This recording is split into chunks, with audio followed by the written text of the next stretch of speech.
Welcome to NRT Safety Consulting. Ontario's construction industry is booming, but beneath the surface of progress lies a harsh reality, a dangerous game played at the expense of worker safety. Welcome to this deep dive into working at heights in Ontario.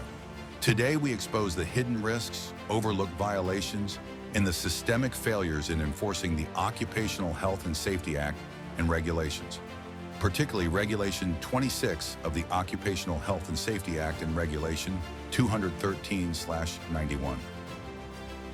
Every day, workers across Ontario are sent to great heights, often with minimal protection, improper equipment, and under conditions that blatantly violate safety laws.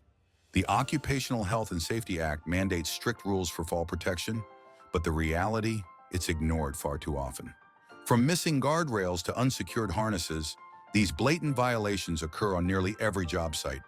And yet, the Ministry of Labor inspectors, tasked with keeping these sites safe, turn a blind eye. Why?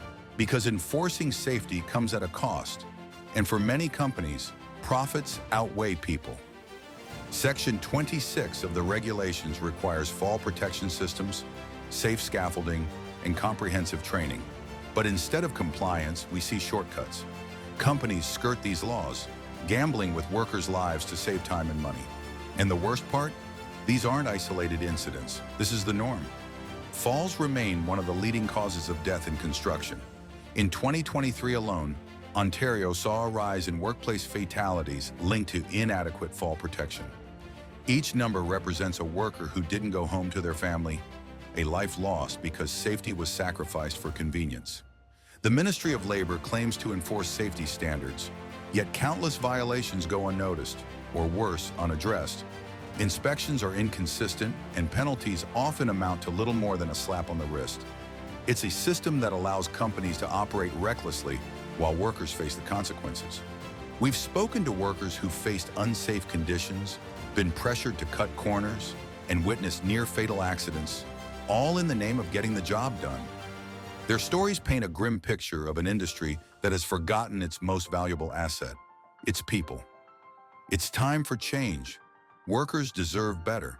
They deserve a Ministry of Labor that prioritizes enforcement, companies that value lives over profits, and a construction industry where safety isn't optional.